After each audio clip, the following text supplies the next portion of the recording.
Welcome back to another video, everybody. Today we'll be going over a complete breakdown of the bar chord. We'll start with what it is, why you'd want to use it, technique and tips for helping you to use it, and then part 4 will be me giving you the only exercise I ever used and that you'll ever need for learning the bar chord.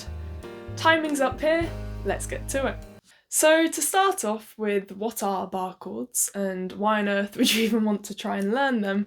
Bar chords, or movable chords, are chords that you can play anywhere up and down the fretboard, and they allow you to play in basically any key that you want and play any chord you want, really.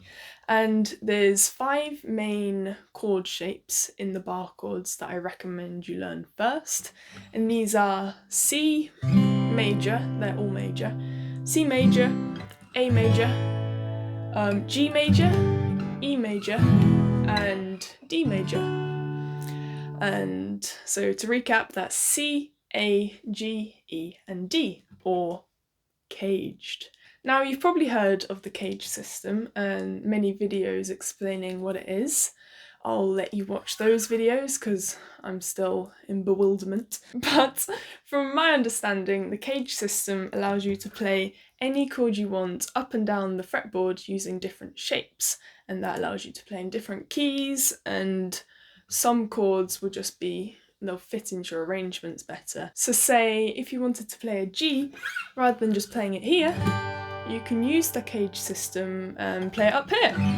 And that might be useful because you can play pitches up here that you couldn't reach down here. You know, it's a long way. So whilst I'll leave the cage system to the experts, fundamentally it's bar chords that allow you to access the whole fretboard and play any chords you want. So now with the theory out of the way, I'll give you a quick overview of the technique, give you pointers to go about forming your own bar chords, and then I'll get into the only exercise that taught me bar chords. Right, so for technique pointer number 1, the idea is to keep your hand as straight as possible, and this will allow you to generate maximum force because you can use your muscles properly to actually press down on the strings. And there's 3 ways you go about doing this. So the first thing that you're going to do to keep this nice straight hand is make sure your thumb is at least halfway down the neck. And this will put your wrist and hand in the right position for applying pressure to the strings and getting the best force you can. Now the second way you're going to make sure you have a nice straight wrist is by keeping your hand low. Because if you think about the hand, it squeezes. If you were to get as much force as you can, you need to squeeze it like this. If it's bent, it's going to be much harder to get that force needed, which is so important for doing bar chords, especially higher up, where it's harder. So keeping wrist nice and low, that will make sure you're nice and straight. Now the third way you're going to get the maximum force through your hand is by having a nice straight finger, because when your finger's straight you can evenly apply force to all of the strings, and this will help to avoid buzzing because you might have some of the strings are muted and you can't get them to sound out. But if you keep your finger nice and straight, you should be good. Now tip number 2 for getting the technique down is to keep your elbow nice and close to your body, and this will again allow you to get that force needed to play the strings. And also if you have your elbow out, you find it hard to position your wrist in the right place needed for that straight hand. Now another thing you can do if you're struggling with the finger strength is actually use your right elbow to almost push the guitar back this way, because as a result the neck will be pushed into your hands, like it will actually push the neck forward into your hands, so you don't have to use as much strength in your fingers pushing this way because the neck's going into your fingers. So that's if you're struggling to get the pinch, you can actually move the guitar into your fingers and you don't have to pinch as hard. Now the final part to the bar chord technique is going to take a closer look at the fingers. So tip number 1 is keep your finger as close as you can to the fret highest, like closest to the body. And this will, like any chord, any notes that you play, you want the finger to be as close to the fret as you can, because this will reduce buzzing and muted strings if you have it closer. Now, the second tip I've seen recommended so many times on YouTube, and it consists of turning your finger actually onto the side, so using the side of your finger like that. And the theory is that on the front of your finger, on the underside, it's fleshy and much softer, whereas it's harder and more bony on the side, so it would help to get more force onto the strings. Now personally, this didn't help too much for me, but I can see that when you do turn your finger, it does force your elbow into your body, which, as I said earlier, is good for generating force. So indirectly it may help, or it might just directly help by turning it on its side. Just give it a go. Now, this last tip, any guitar teachers out there, I'm so sorry, but this is probably completely wrong, but it worked. So when I was learning, I found it really hard to have my fingers like that, so at level with the top of the guitar.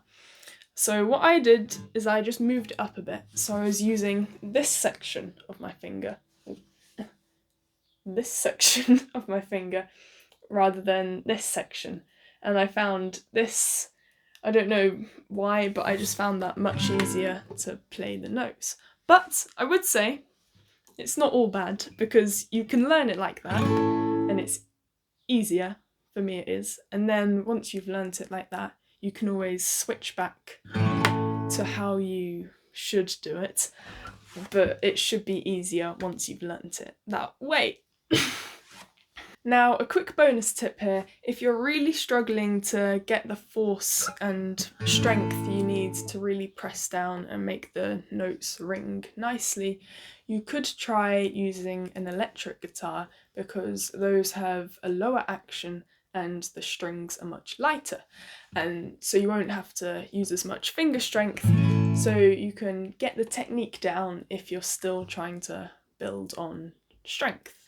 But I would recommend eventually trying to get it on acoustic guitar, because if you can play it on an acoustic guitar with high action and thick strings, you can play it on anything.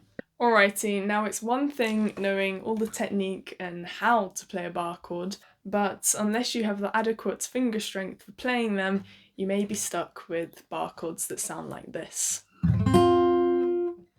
Sound familiar? So now, whilst there are many ways to go about getting the strength needed, for instance, some people, absolute legends, dedicated legends, they'll use grip squeezers to help get that finger strength needed. Now, I don't use this for guitar, I use it for other things, but I think the only way that you can go about getting the specific strength is just by playing them. That's the honest truth. You just have to suffer through the pain and discomfort and just play them again and again until you get it. So, as promised, the number one and only thing I ever did for learning bar chords was this. So I'd take the open E major chord, like this, playing it with these fingers so I have my first finger free, and then I'd shift that up to the 5th fret, like this, and then I'd do my bar chord, the F. It's an F shape or E shape, but if you're doing an F major, it's that, but just on the 5th fret, and that would be a A major chord. You'll learn about that in the cage system.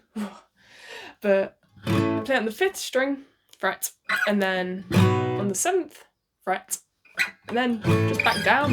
And I'd literally just jam that for 5 minutes every day until eventually bar chords were easy peasy. So now my action step for you for the next 30 days is to just, before every single practice session, spend 5 minutes just practicing these shapes and positions and just jam with them. Just spend 5 minutes and just have fun, you know? Practice some different rhythms. And it's a good opportunity to practice any strumming patterns you're trying to learn. You can use those with the bar chords. And the idea is just have fun and focus more on the rhythm and just making music, and then you won't be focused as much on the pain and struggle of a bar chord, and you'll enjoy it more, and you won't even realise how much better you get at bar chords by the end of the 30 days. So yeah, that's it. The number one secret bar chord exercise that I used to help make my journey learning them so much easier, and if I dare say, a little bit fun. So by now, you should hopefully be a bar chord master, but the real question now is, are you a finger roll master? I don't know. If you're not, click here and check out that video. You should enjoy it. Thank you. Bye. Honestly, made my bar chord journey pretty easy. I didn't really struggle with them. Oh, dog man. Dog just had a quick diarrhea fest outside. Silly dog. We covered what a bar chord is, why on earth you'd ever want to use. Comment down below any other tutorials you'd like. I'll do tutorial on chords. Percussion is use your right elbow. Right elbow. So that's if you're struggling. God man.